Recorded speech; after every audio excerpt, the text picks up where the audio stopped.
this venue where it's just kitty corner to the place where you've already been. And I hope that's worked out well for you. So I welcome you. Laura Alu and her family are grateful for this decision. Manslaughter is a serious charge. It carries a potential penalty of 5 to 15 years. It's a charge that's appropriate for the circumstances of this case. And we will do everything we can to cooperate with the district attorney's office. They have a fine team of prosecutors. They're experienced, they're capable, and they can handle this matter. As more information becomes more available to us, it will provide us with a better understanding of what happened and what we can do in the future to make public meetings and public gatherings safer, especially in the context of our democracy, where people gather to protest and to express their points of view. Our aim in this case is to seek justice for Laura and her family, is to seek answers for the whole community about what happened so that we can make progress, implement policies that will make all of us safer as a community. With that in mind, Laura would like to read a statement. She won't be answering questions, but Brian Stewart, we're both partners in Parker and McConkey, will answer any questions that you have.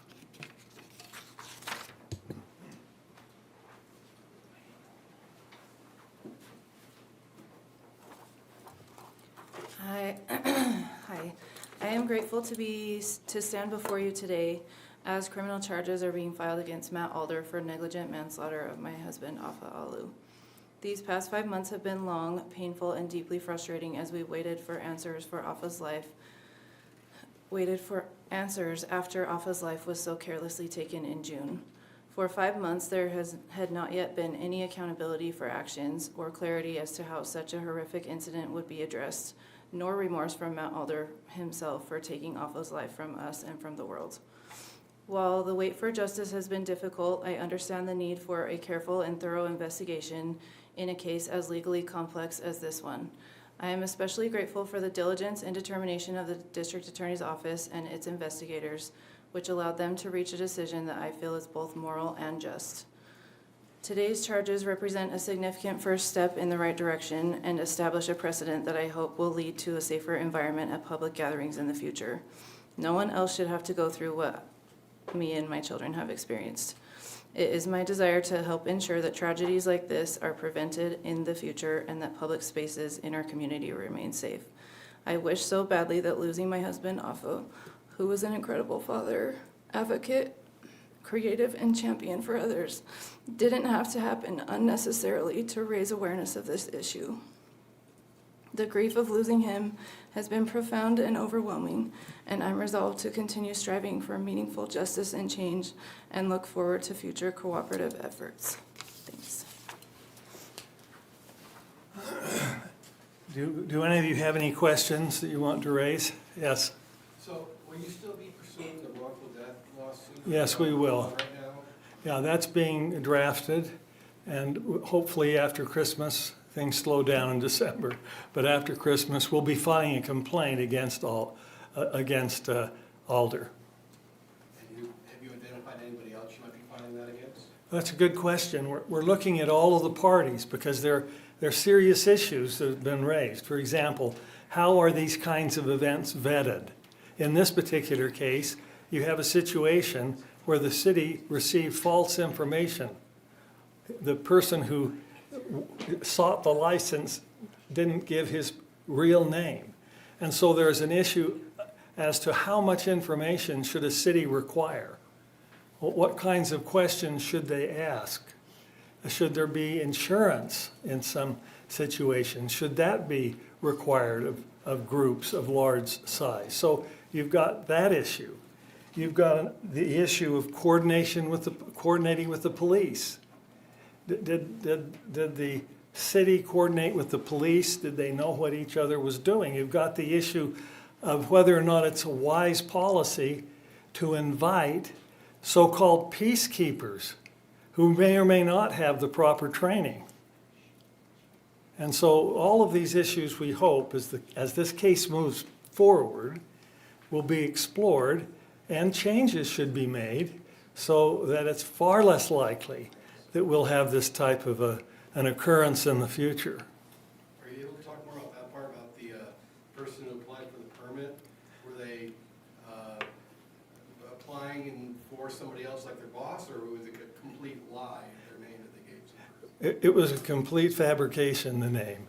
And finding out who it is, we still don't know, and we're seeking information about that. I might say that our last press conference provoked witnesses who voluntarily came to our office and have helped us understand better what occurred on that occasion. And we'd like to encourage those who are listening and know something, have pictures and information to continue to come forward.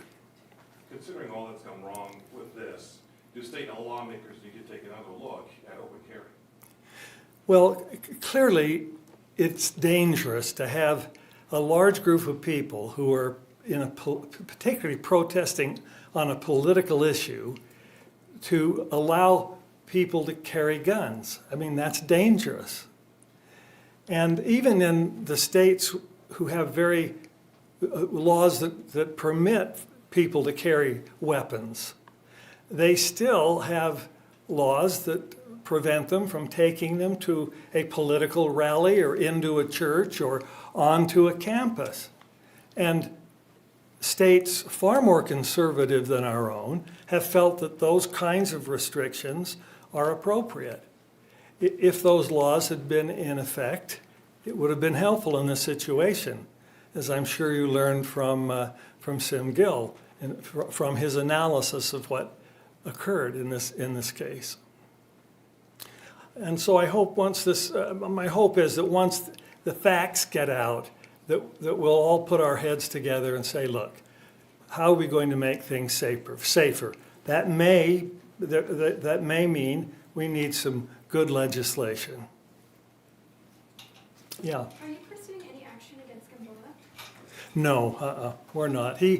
It's clear to us that he had the right, the legislature gave him the right to carry the weapon, and he was not doing anything wrong. We've examined the evidence. We didn't see him raise the gun, run into the crowd, as Mr. Alder claimed after the event.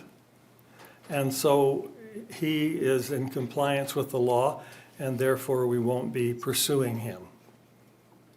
So I'm sorry, Jim, Oh, I I- got here yeah, a little it's bit okay. late, but you stated that you are filing a complaint, a civil complaint against Mr. Alder. That's right? correct. Anybody else? Any Oh, other? yeah, we were just addressing that, and we are looking at others, obviously. And I talked about some of the issues just a moment ago that we're going to be addressing. For example, is it wise for a group that's putting on a protest to invite people who, as peacekeepers, who may or may not have the experience to help in a situation or in a crisis where someone raises a gun? So who else could be defendants? in We've this got the case? city, you've got the police. Was there proper coordination between the police and the city? What kinds of preparations were made for events that may not have been foreseeable? Did the police and the city have enough information about the event as the event was vetted in the first place? And so these are the kinds of issues that, as the case moves forward and the facts come out, then we can see whether everyone did what ought to have been done to make the event as safe as possible for the public. So the city and the police will be named as defendants? No. I want to make that clear. We don't have any evidence that we would consider strong enough to go down that road. What I'm saying is that we're going to examine the situation and how it was done, what the city did, what the police did, how was the event handled, to see if there are any other parties who may be negligent, who should have done something else to make the event safer. You're not ruling them out as to. That's what I'm saying. We're not ruling anyone out. We're at the beginning. This is why we appreciate Sim Gill getting into this, and we're going to support him as best we can as the facts come out. When do you plan to file a lawsuit against Alder? Oh yeah, we're going to within the next few weeks, probably not through Christmas, but after Christmas. But yes, we're in the process of beginning drafts of a complaint. Yes. Thank you for holding this. I know as a press corps, we're very sorry. Oh no, that's okay. We tried to wait and make it easy for you to get here. Thank you. As far as, what needs to change in your minds policy-wise, have you all had any discussions with lawmakers yet on the state level? Do you plan to have any going forward? I just think we need to get the facts first, and we don't know enough to begin thinking about how we could shape public policy in a way that would be helpful. And so that, I think we see that coming months down the road. I think that, it's been nearly 6 months now since this all happened. For you guys kind of in this legal system, how has this process been just for you all going through it? Well, I've been a prosecutor, I've been defense counsel, and generally speaking, on a case like this, you move more quickly. And because it's pretty clear what happened. And I think the hang-up in this situation, from Sim Gill's point of view, was that the law in Utah makes it more difficult to prosecute. And he explained that to us, and he explained it to you. And I can see how a good prosecutor, and he is, would carefully consider the potential defenses before they filed a complaint. And so we had a long discussion with Mr. Gill and our client, and we're satisfied that he has proceeded in a way that's appropriate and that he's come to the right conclusion as well. We think this is the charge that should be filed, and so we support him in this effort. Alder hasn't been arrested, and the DA said he is issuing a summons. Do you care to respond to that? Well, generally, when a prosecutor issues a summons, they have some assurance that they will cooperate prior to the issuance of the summons, so I'm sure that that's been done in this case. Any other questions? Brian, anything you'd like to add?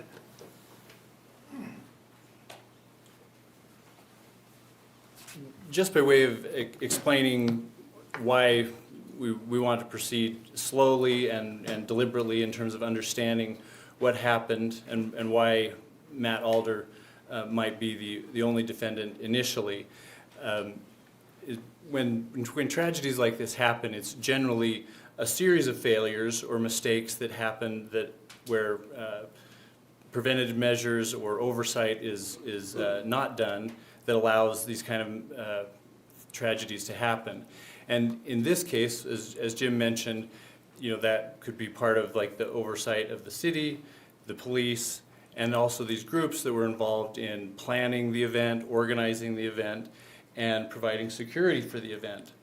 The groups that were involved, Utah 5150, the armed queers who we believe were recruited to help provide security, or peacekeepers in the event. We believe Matt Alder was a part of that group. Are all groups who have intentionally obfuscated the information about the group, obfuscated information about the leadership and members of the group. They use pseudonyms and are not forthcoming at all from even before the event occurred about who they are, what they're doing, and how they're doing it. And so that has made it difficult from our standpoint to understand immediately what took place. And so that's why filing a civil lawsuit against Matt Alder will give us the opportunity to continue to investigate through the discovery process and through the subpoena power that a civil lawsuit allows us. So just by that way of explanation. I guess just to be clear, are you saying that they obfuscated to prevent charges against Mr. Alder?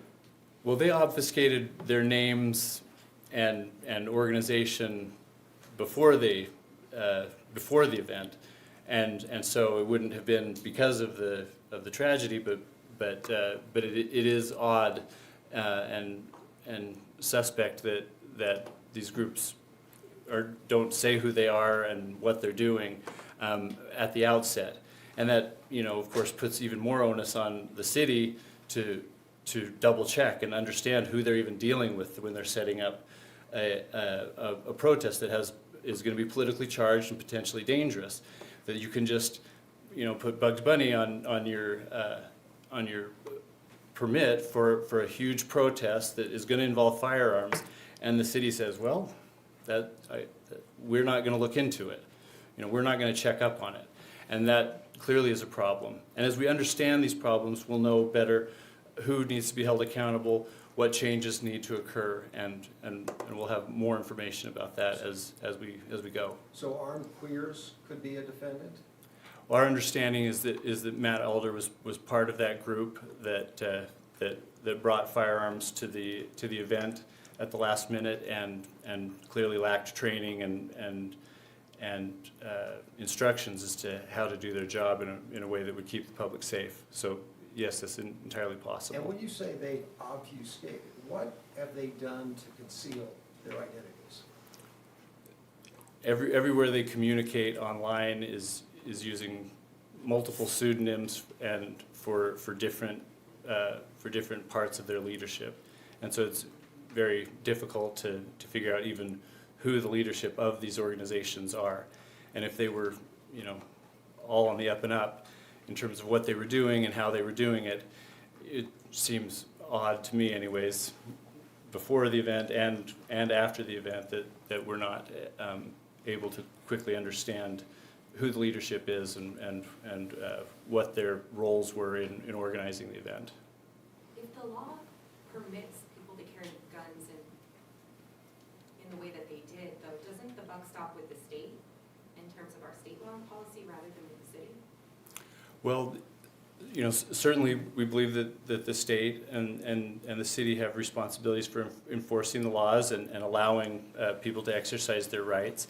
But this is the exercise of the right to carry arms and to be security or to be a peacekeeper in these kind of politically charged environments is certainly situational and should be looked at carefully and differently, knowing that it's not just a person walking down the street. It's bringing guns to a politically charged situation, knowing that they might be a call for their use, and so it just requires more. All right. Are there any other questions? Thank you so much.